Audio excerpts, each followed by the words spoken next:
तो let's start. हमने last time जो टॉपिक डिस्कस किया था that was about the pointers. ठीक है, कि पॉइंटर जो होते हैं वेरिएबल्स होते हैं और वो स्टोर करते हैं एड्रेस किसी और वेरिएबल का। और इसको हमने डिटेल में देखा था, इसका हमने सिंटेक्स वगैरह भी देखा था कि पॉइंटर को हम डिक्लेयर किस तरह करते हैं। इसके साथ ये स्टैरिक्स का निशान लगता है पॉइंटर को डिक्लेयर करने के लिए। और जब हम उस पॉइंटर को यूज करते हैं तो चूंकि हमने कहा था कि पॉइंटर में किसी और क्या कहते हैं मेमोरी लोकेशन का एड्रेस होता है, तो उसके लिए हम ये वाला एम्परसेंड का साइन इस्तेमाल करते हैं। ठीक है, तो जो पी है वो मेमोरी एड्रेस स्टोर करता है एक्स का, एक्स की लोकेशन का। और जो एक्स की लोकेशन है, ये जो पॉइंटर पी है ये उसको पॉइंट करता है। ठीक है, तो ये एम्परसेंड का साइन जब भी आता है तो इससे आपने यही समझना है कि ये एड्रेस को शो कर रहे हैं।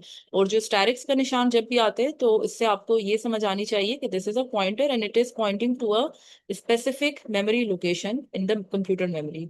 हमने इसका एक प्रोग्राम भी रन करके देखा था, एक C++ का प्रोग्राम जिसमें हमने वैल्यूज डिफरेंट स्टोर की थी। फिर हमने कुछ एडवांटेजेस देखे थे पॉइंटर्स के कि इससे हम लोग डायनामिकली मेमोरी एलोकेट कर सकते हैं, यानी अपनी मर्जी से। ठीक है, अच्छे तरीके से ये अरेज को हैंडल कर लेता है, ऑब्जेक्ट्स को हैंडल कर लेता है। ठीक है, क्योंकि ये मेमोरी लोकेशन को पॉइंट करता है। यानी अगर उस मेमोरी लोकेशन में वैल्यू चेंज भी हो जाती है तो चूंकि हम पॉइंटर यूज कर रहे हैं तो हमें इससे फर्क नहीं पड़ता, कि बजाय इसके कि हम दोबारा एक नई लोकेशन बनाएं। यानी लेट्स से मिसाल के तौर पर अगर मेरे पास ये एक मेमोरी लोकेशन है, ठीक है, और यहाँ पे वैल्यू लिखी हुई है 5। ठीक है, और मेरा पॉइंटर इसको पॉइंट कर रहा है, तो मैं कह रही हूँ कि इस लोकेशन पे जो वैल्यू लिखी हुई है उसको यूज करना है। तो अगर ये वैल्यू चेंज भी हो जाती है तो मेरा प्रोग्राम मुझे उसी तरीके से रिस्पॉन्ड करेगा जिस तरह यहाँ पे जो भी नंबर दिया होगा। यानी अगर मैंने फॉर एग्जांपल दो नंबर्स को प्लस करना है, यानी मैं कह रही हूँ कि 5 और 3 को प्लस कर दो। ठीक है, तो मैं लोकेट कर रही हूँ इस लोकेशन पे।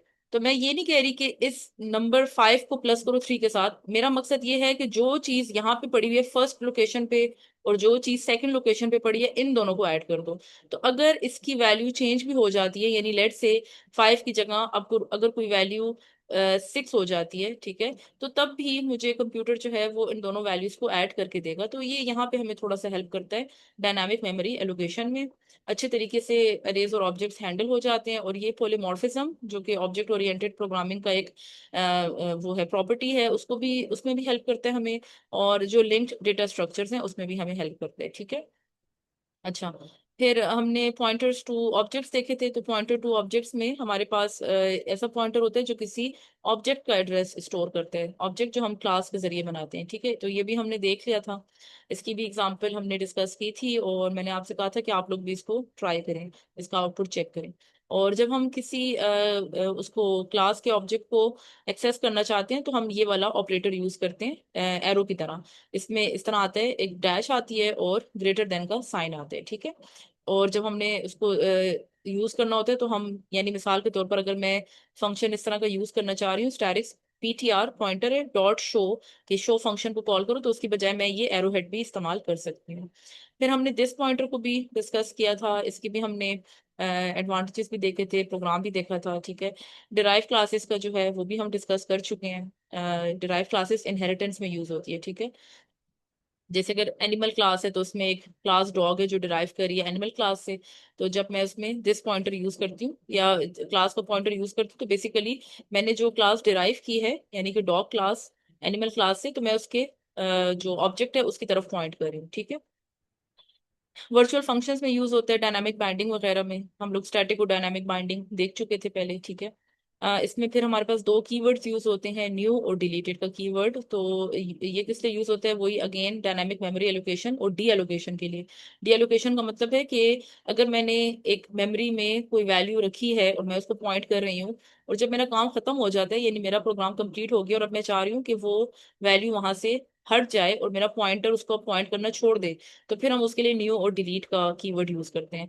तो न्यू का कीवर्ड क्या करते हैं, एलोकेट करते हैं मेमोरी को रन टाइम के दौरान, और डिलीट जो है वो मेमोरी को रिलीज कर देता है। यानी अभी वही जो हमने प्रीवियस एग्जांपल की थी ये वाली, कि फॉर एग्जांपल यहाँ मेमोरी लोकेशन 1 पे 6 पड़ा हुआ है और मेमोरी लोकेशन 2 पे 3 पड़ा हुआ है, और मैं पॉइंट कर रही हूँ फर्स्ट लोकेशन को और मैं कह रही हूँ कि इन दोनों लोकेशंस में जो भी वैल्यूज को ऐड कर दो। जब मेरा प्रोग्राम खत्म हो जाएगा तो मैं फिर डिलीट का कीवर्ड यूज करूंगी। तो डिलीट से क्या होगा कि जिस मेमोरी पे ये पॉइंटर पॉइंट कर रहा है, ये उसकी वैल्यूज को यहाँ से इरेज कर देगा, और ये पॉइंटर भी इसको पॉइंट करना छोड़ देगा। तो डिलीट से क्या होता है कि मेमोरी रिलीज हो जाती है, ठीक है, जो हमने एलोकेट की होती है फॉर अवर पॉइंटर या यूजेज जो हमें जरूरत होती है, ठीक है। तो ये हम क्यों यूज करते हैं न्यू और डिलीट का? इसका जाहिर एडवांटेजेस के एफिशिएंट मेमोरी, अच्छे तरीके से मेमोरी को इस्तेमाल कर सकते हैं। अच्छा, फिर हमने एब्स्ट्रैक्ट क्लास पढ़ी थी कि एब्स्ट्रैक्ट क्लास ऐसी क्लास होती है जिसमें कम से कम एक प्योर वर्चुअल फंक्शन होता है। और कैसे पता चलता है? जब हम एक क्लास को डिफाइन करते हैं, ठीक है, और उसमें हम एक फंक्शन बनाते हैं, फंक्शन के साथ कीवर्ड अगर हम वर्चुअल लिख दें और उस फंक्शन को हम डिफाइन ना करें और उसके साथ हम सिर्फ लिख दें इक्वल टू जीरो, तो ये जो फंक्शन के नाम के आगे इक्वल टू जीरो लिखना है, ये बेसिकली उस क्लास को एक एब्स्ट्रैक्ट क्लास बना देता है। और एब्स्ट्रैक्ट क्लास में हम लोग ऑब्जेक्ट्स उसके नहीं बनाते, क्योंकि वो सिर्फ एब्स्ट्रैक्ट कॉन्सेप्ट के लिए होती है। ये हम लोगों ने उसमें इनहेरिटेंस में देखा था कि जैसे फॉर एग्जांपल अगर मैं कहती हूँ कि पर्सन क्लास है, और पर्सन क्लास से मैं तीन पर्सन क्लासेस को डिराइव कर रही हूँ, जैसे कि टीचर है, डॉक्टर है, स्टूडेंट है, तो मेरा जो ऑब्जेक्ट बनेगा या वो टीचर क्लास का ऑब्जेक्ट होगा, या वो डॉक्टर क्लास का ऑब्जेक्ट होगा, या वो स्टूडेंट क्लास का ऑब्जेक्ट होगा। पर्सन क्लास का ऑब्जेक्ट मुझे बनाने की जरूरत नहीं है, क्योंकि मैं पर्सन को बेसिकली डिफाइन करना चाह रही हूँ। मैं कह रही हूँ कि मेरा जो पर्सन है, या तो वो टीचर हो सकता है, या वो डॉक्टर हो सकता है, या वो स्टूडेंट हो सकता है। मुझे पर्सन ऑब्जेक्ट बनाने की जरूरत नहीं है, लेकिन पर्सन क्लास में इसलिए बना रही हूँ ताकि मुझे उससे ड्राइव करने में आसानी हो, ठीक है। तो उसके लिए फिर हम पर्सन क्लास को एब्स्ट्रैक्ट क्लास डिक्लेयर कर देते हैं। और अगर मैं चाहती हूँ कि पर्सन क्लास एब्स्ट्रैक्ट क्लास बन जाए, तो उसमें मैंने सिर्फ एक चीज करनी है, और वो ये कि मैं उसमें एक फंक्शन बनाऊंगी, उस फंक्शन के साथ मैं वर्चुअल लिख दूंगी, और फंक्शन जो भी फंक्शन है उसके आगे इक्वल टू जीरो। तो अब मेरी जो पर्सन क्लास है जो मैंने बनाई थी इनहेरिटेंस के लिए, अब वो मेरी पर्सन क्लास जो है वो क्या बन गई? एब्स्ट्रैक्ट क्लास बन गई। और उसके बाद उसके जो बाकी होंगे, जैसे फॉर एग्जांपल उससे अगर मैं टीचर क्लास डिराइव कर रही हूँ, डॉक्टर क्लास डिराइव कर रही हूँ, स्टूडेंट क्लास डिराइव कर रही हूँ, तो ये जो है इनके मैं ऑब्जेक्ट बना सकती हूँ, टीचर के, डॉक्टर का, स्टूडेंट का। लेकिन पर्सन क्लास का मुझे ऑब्जेक्ट बनाने की जरूरत नहीं है, वो सिर्फ मैं इनहेरिटेंस के लिए इसको बनाया था मैंने, ताकि मैं उसमें से डिराइव कर सकूं मल्टीपल क्लासेस, जितनी क्लासेस की मुझे जरूरत है। तो मैंने सिर्फ ये करना है कि इस पर्सन क्लास में एक फंक्शन बना दूं जो कि वर्चुअल होगा, तो फिर वो मेरे पास क्या हो जाएगी? एब्स्ट्रैक्ट क्लास ऑटोमेटिकली बन जाएगी, ठीक है। और फिर हमारे पास आ जाता है इंटरफेस के अ क्लास कंटेनिंग, अच्छे तो वही बात आ रही है एब्स्ट्रैक्शन के बारे में, ठीक है। फिर वर्चुअल फंक्शन हमने पढ़ा था कि a function declared with virtual keyword in a base class. जब हम बेस क्लास की बात करते हैं, जिस तरह अभी ये जो हमने पर्सन वाली एग्जांपल देखी थी, ये बेस क्लास थी हमारी पर्सन वाली। तो इसमें अगर मैं एक फंक्शन डिक्लेयर करती हूँ और उसके साथ मैं वर्चुअल का कीवर्ड लगा देती हूँ, तो वो फिर मेरा वर्चुअल फंक्शन होगा।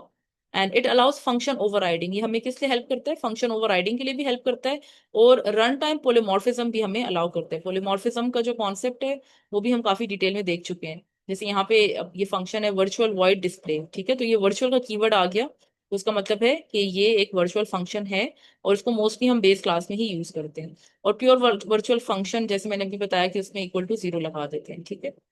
अच्छा, फिर हमने जेनेरिक प्रोग्रामिंग का कॉन्सेप्ट डिस्कस किया था। तो जेनेरिक प्रोग्रामिंग का मतलब है कि हम ऐसा कोड लिखते हैं जो मुख्तलिफ डेटा टाइप्स के साथ काम कर सकता है।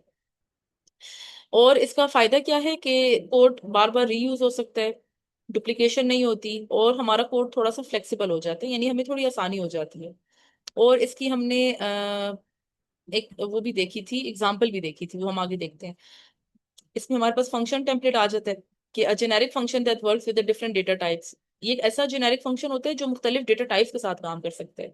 और एग्जाम्पल हमने ये वाली देखी थी कि अगर मैं एक टेम्पलेट क्लास बनाना चाहती हूँ, तो कीवर्ड उसका टेम्पलेट लगेगा, ठीक है, उसके साथ फिर मैंने क्लास टी डिफाइन कर दी टेम्पलेट टाइप का।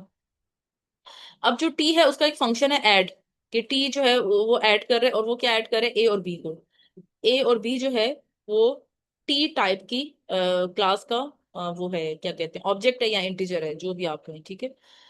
ये रिटर्न कर रहे हैं ए प्लस बी, यानी कि जो कुछ ए में है और जो कुछ बी में है उसको ऐड कर दो। तो अगर मैं ए और बी में टू और थ्री डाल देती हूँ, अब टू और थ्री जो है वो इंटीजर्स हैं, तो ये मुझे ऐड करके दे देगा। लेकिन अगर मैं 2.5 और 3.5 डालती हूँ, जो कि वो डेसिमल नोटेशन है, यानी कि फ्लोट्स हैं, तो ये उसको भी ऐड करके दे देगा।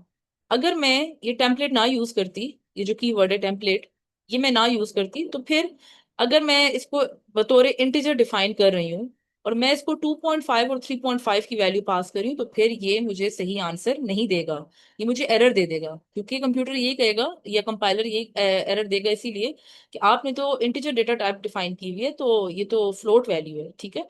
तो इस चीज से बचने के लिए और कोड को बार बार रीयूज करने के लिए, ये बेसिकली जेनेरिक प्रोग्रामिंग जो है, ये हमें रीयूजेबिलिटी का फायदा देती है। यहाँ पे लिखा भी हुआ है इसके बेनिफिट्स में कि हमें एक ही दफा बस हमने उसको डिफाइन कर दिया and we can use any data type with it, ठीक है। तो single function for multiple data types ये हम देख चुके हैं, ठीक है। फिर इसी तरह हमारे पास एक क्लास टेम्पलेट भी होती है कि अ generic class that works with different data types. अब इसमें हम एक क्लास भी बना सकते हैं, और ये एक ऐसी क्लास होगी कि जिसमें ऑब्जेक्ट्स जो बनेंगे वो मुख्तलिफ डेटा टाइप्स के ऑब्जेक्ट्स हम बना सकते हैं। जैसे कि one class can store integer, float, character. Class मैंने एक ही बनाई है, लेकिन उसमें मैं इंटीजर की वैल्यू भी स्टोर कर सकती हूँ, फ्लोट की भी, कैरेक्टर की भी, ठीक है। तो ये भी उसी का कॉन्सेप्ट है, क्लास टेम्पलेट, जिस तरह फंक्शन टेम्पलेट हमने देखा। तो यहाँ पे इन्होंने टेम्पलेट बना लिया, क्लास टी है, और एक क्लास उसकी बना ली टेस्ट, ये इसका सिंटेक्स है। और यहाँ पे template class T, class test, और टेस्ट में हमने टी डेटा डाल दिया, ठीक है। ज्यादा इसको इन्होंने यहाँ पे डिफाइन नहीं किया वो, लेकिन आई वुड सजेस्ट कि आप थोड़ा सा खुद भी इसको एक्सप्लोर करें, इसके प्रोग्राम्स वगैरह देखें, उससे आपको ज्यादा अच्छी समझ आ जाएगी, ठीक है। और फायदे इसके वही है कि जेनेरिक क्लासेस में रीयूजेबल कोड होता है, हमने कोड एक दफा लिखा and we can reuse it again and again with different kind of data types. अच्छा, अब जो हम टॉपिक पर आते हैं वो है हमारे पास स्टैंडर्ड टेम्पलेट लाइब्रेरी। अब स्टैंडर्ड टेम्पलेट लाइब्रेरी क्या होती है कि ये एक लाइब्रेरी होती है जिसमें क्लासेस और फंक्शंस पहले से रेडीमेड होते हैं या प्री डिफाइंड होते हैं, ठीक है। तो कुछ लाइब्रेरीज तो हमारे पास पहले से मौजूद हैं, लेकिन जो STL है, स्टैंडर्ड टेम्पलेट लाइब्रेरी है, उसमें प्रोग्रामर्स जो जो C++ के प्रोग्रामर्स थे, उन्होंने जब ये चीज़ फील की कि हमें ऐसा कोड जो बार बार यूज होता है, तो उसको हम बजाय इसके कि प्रोग्रामर्स बार बार लिखें, उसको हम लाइब्रेरी का हिस्सा बना देते हैं। तो उससे ये होगा कि हमें फ्यूचर में जब भी जरूरत होगी तो हमें वो कोड दोबारा लिखना नहीं पड़ेगा, हम लाइब्रेरी से उसको उठा के इस्तेमाल कर लेंगे। इसकी सिंपल सी मिसाल, जैसे हमारे स्कूल एंड कॉलेजेस में लाइब्रेरी होती है, बुक्स लाइब्रेरी होती है। हमें अगर कोई किताब चाहिए तो बजाय इसके कि हम बाजार से जाके वो किताब खरीदें, वो किताब लाइब्रेरी में मौजूद होती है। जिस स्टूडेंट को चाहिए होती है वो जाके वो बुक इशू करवा लेते हैं अपने लिए, जब उसका काम खत्म हो जाता है वो वापस रख देता है। तो इस कॉन्सेप्ट को आप अपने जहन में रखें कि स्टैंडर्ड टेम्पलेट लाइब्रेरी में भी यही चीज हो रही है। हमारे पास कुछ एक पीस ऑफ कोड है, ठीक है, और वो ऐसा कोड है कि जो बार बार मुख्तलिफ प्रोग्रामर्स यूज कर सकते हैं और लोगों को जरूरत पड़ सकती है। जैसे कि अगर एक स्क्वायर रूट का फंक्शन है, ठीक है, स्क्वायर रूट फंक्शन का जो कोड है वो मैंने मिसाल के तौर पर यहाँ पे लिख दिया, ठीक है, और इसको अब मैं ऐड कर देती हूँ लाइब्रेरी में। तो फिर क्या होगा कि जब जब मुझे स्क्वायर रूट फाइंड करना होगा, तो बजाय इसके कि मैं स्क्वायर रूट का अब खुद से फंक्शन बनाऊं, उसमें सारी लाइंस ऑफ कोड लिखूं, मैं अपनी लाइब्रेरी से ही उस फंक्शन को कॉल कर लेती हूँ और मेरा काम उससे आसान हो जाता है, ठीक है। तो यहाँ पे लिखा हुआ है कि STL is a collection of template classes and function. तो ये एक टेम्पलेट क्लास एंड फंक्शन होती है, यानी कि ये यूजर डिफाइंड होते हैं, ठीक है। And it provides readymade data structures. इसमें हमारे पास एक रेडीमेड डेटा स्ट्रक्चर्स मौजूद हैं। डेटा स्ट्रक्चर्स आपको पता है, एक पूरी वास्ट फील्ड है कंप्यूटर साइंस की, और उसमें मुख्तलिफ किस्म के डेटा स्ट्रक्चर्स आते हैं। लेकिन STL में, जो ऑब्जेक्ट ओरिएंटेड प्रोग्रामिंग में STL होता है, उसमें हमारे पास डेटा स्ट्रक्चर्स पहले से तैयार शुदा मौजूद होते हैं, आपने सिर्फ उसको यूज करना होता है। अब इसमें क्या क्या शामिल होते हैं, इसमें हमारे पास वेक्टर्स हैं, लिस्ट्स हैं, स्टैक्स हैं, क्यूज हैं, ठीक है। इसमें से कुछ डेटा स्ट्रक्चर्स तो शायद आप पढ़ भी चुके हैं, तो हम इसको भी यहाँ पे भी देख लेंगे, ठीक है। तो ये सारी इसकी एग्जांपल्स में आ जाते हैं, वेक्टर है, स्टैक है, क्यू वगैरह। तो STL is a collection of template based classes and functions in C++। तो अभी जो हमने जेनेरिक प्रोग्रामिंग में क्लास टेम्पलेट और फंक्शन टेम्पलेट देखा, तो ये उसी का एक कलेक्शन होता है, और उस कलेक्शन को हम STL का नाम दे देते हैं, स्टैंडर्ड टेम्पलेट लाइब्रेरी। अब हमारे पास STL में कौन कौन से कंपोनेंट्स, कौन कौन से हिस्से होते हैं, एक हमारे पास कंटेनर्स होते हैं, ठीक है, जिसमें डेटा स्टोर होता है।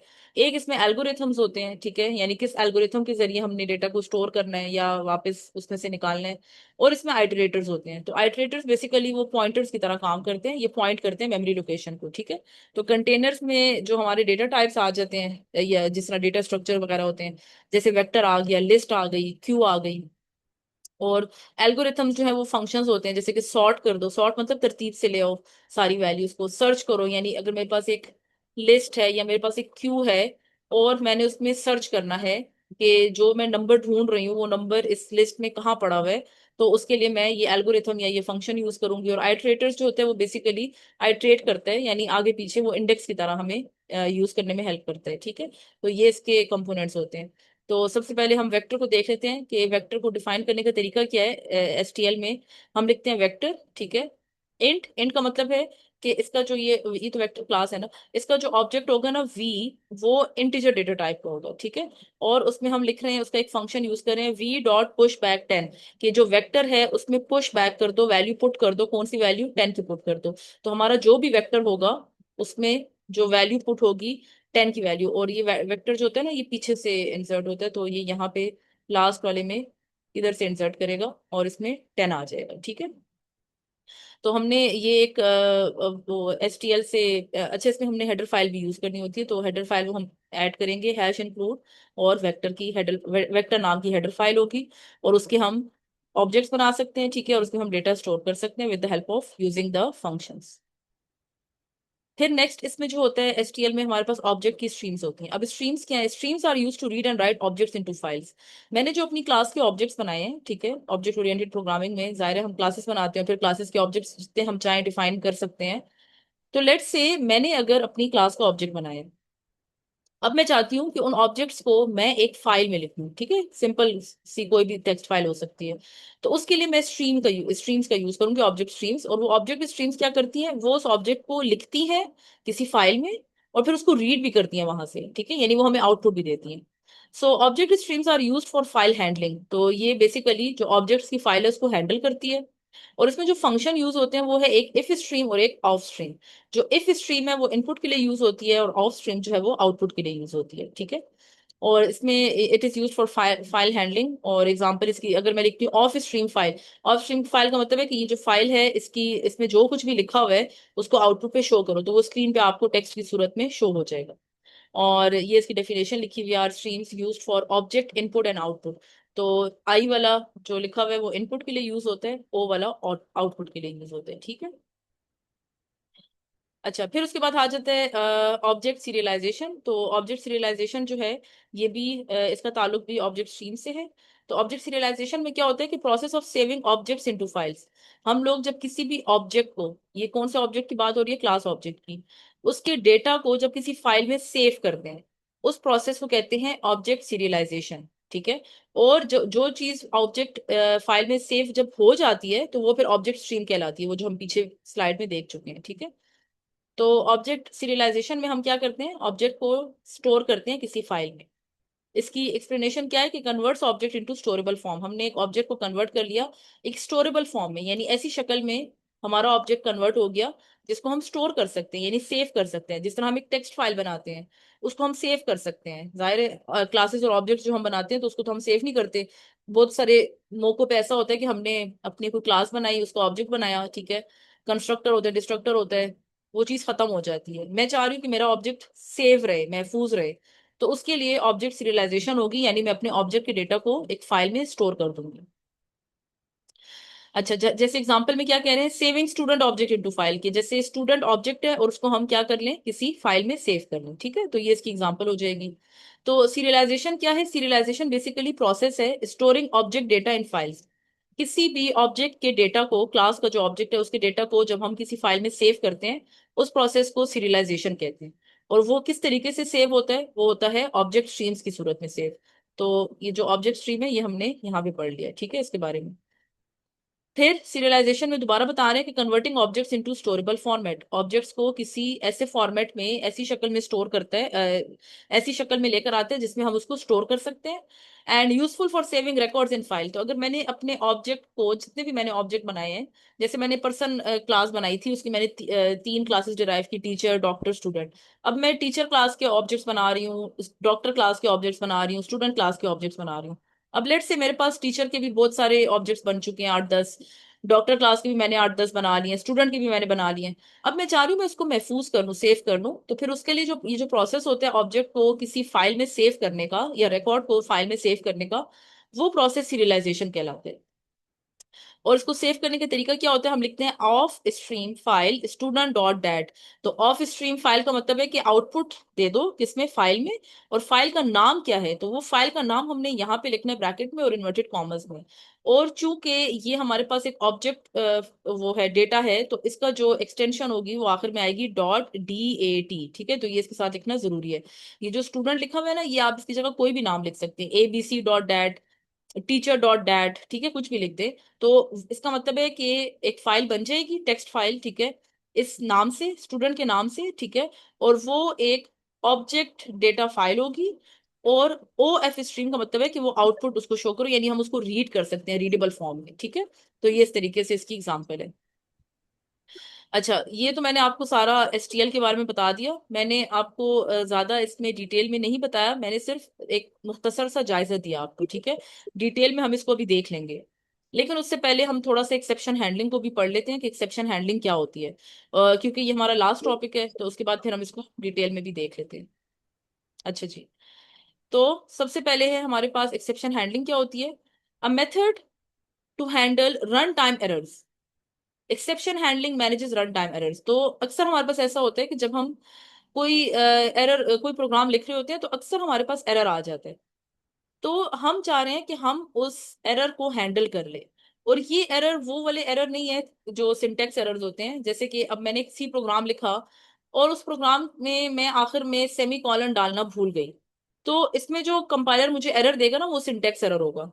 यानी कि मेरे लिखने में कोई गलती आ गई है, ठीक है, या मैंने कोई ब्रैकेट नहीं डाली, या मैंने कोई इन्वर्टेड कॉमर्स नहीं पूरे डाले, तो वो तो मेरे पास सिंटेक्स एरर होता है। दूसरा जो एरर होता है मेरे पास, that is the run time error. Run time error वो होते हैं, ऐसे एरर्स होते हैं कि जो कंपाइलर तो उनको आइडेंटिफाई नहीं करता, लेकिन जब हम प्रोग्राम को रन करते हैं, तो रनिंग के दौरान हमें जो आउटपुट है वो सही से नहीं मिलती, या उसमें कोई एरर आ जाता है, उसको हम कहते हैं रन टाइम एरर। अब हम चाह रहे हैं कि जो रन टाइम एरर है हम उसको हैंडल कर लें, यानी एक तरीके से मैनेज कर लें ताकि वो एरर्स अकर ना हो, ठीक है। अब वो एरर, रन टाइम एरर जो है वो मोस्टली यूजर इनपुट की वजह से भी होते हैं, कि यूजर ने ऐसी कोई इनपुट दे दी जो कि सही नहीं है, या वो इनपुट नहीं उसको देनी चाहिए थी। तो इस तरह के जो एरर्स होते हैं इनका हमें पहले से नहीं पता होता, इसीलिए इनको रन टाइम एरर कहते हैं, कि यानी ये रनिंग के दौरान, जिस वक्त प्रोग्राम रन हो रहा है, चल रहा है, उस वक्त यह करोगे। तो इसको जब हम हैंडल करते हैं, इसको कहते हैं एक्सेप्शन हैंडलिंग, ठीक है। तो exception handling manages run time error.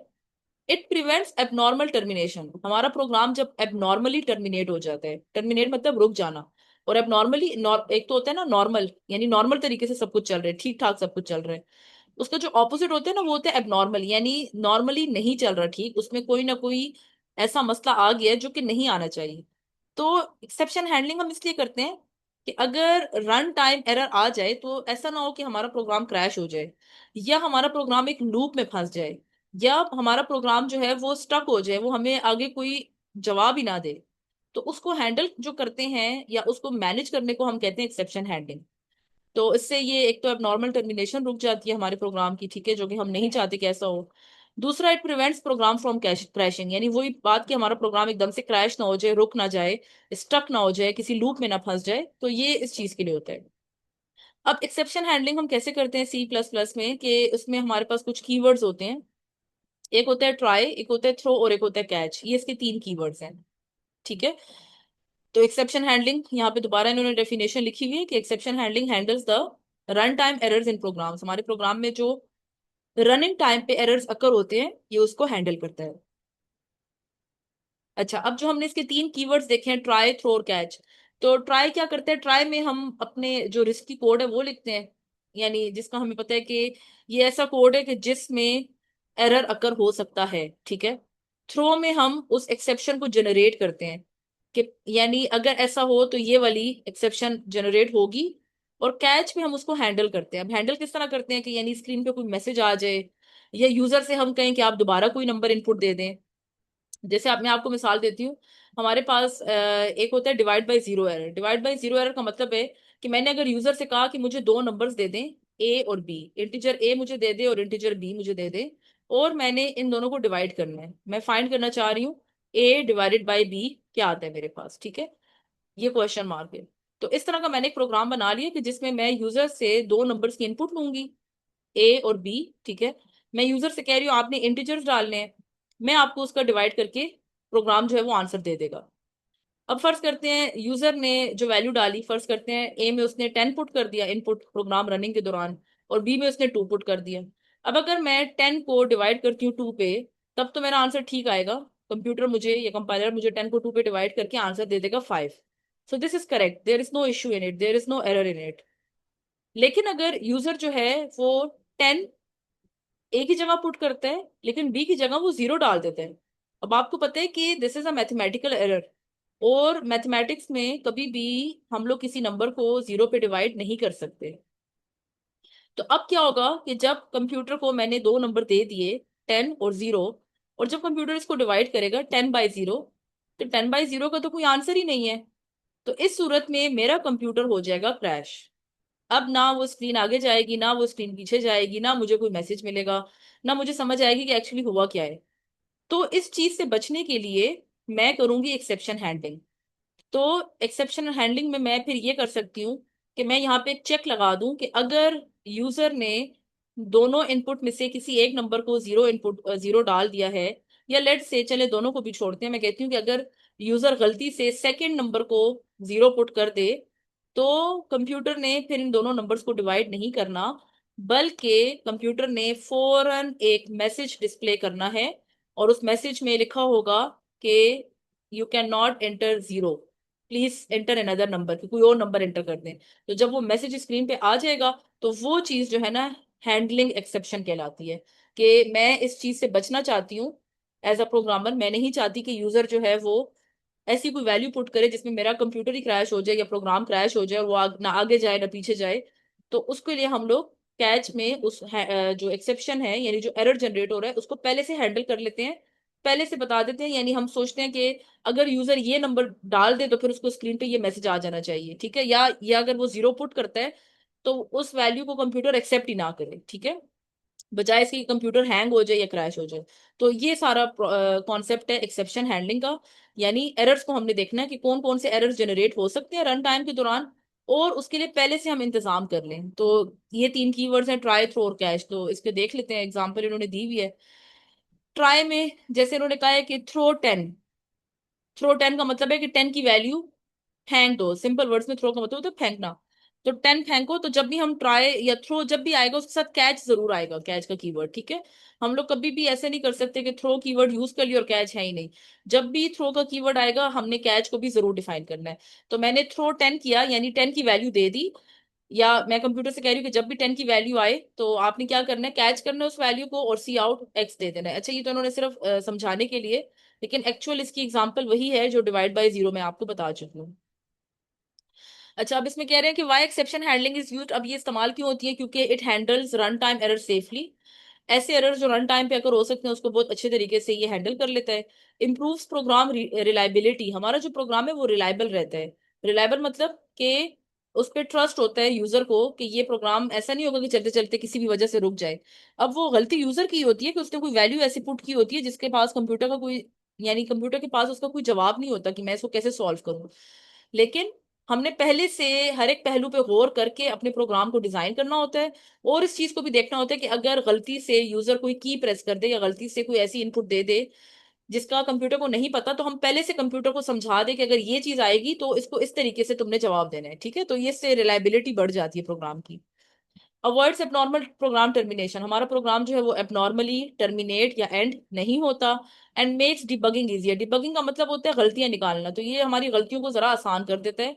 बजाय इसके कि हम ये सोचें कि ये प्रोग्राम क्यों बंद हो गया, क्यों टर्मिनेट हो गया, क्या वजह थी, किस वजह से हुआ है, हमारा तो प्रोग्राम बिल्कुल ठीक था, हमने तो कोई गलती नहीं की। लेकिन जब हम एक्सेप्शन हैंडलिंग करते हैं तो हमें रन टाइम एरर्स का भी पता चल जाता है, और उसको हम बहुत आसानी से फिक्स कर सकते हैं अगर हम उसको प्रोग्राम में ही मैनेज कर लें, ठीक है।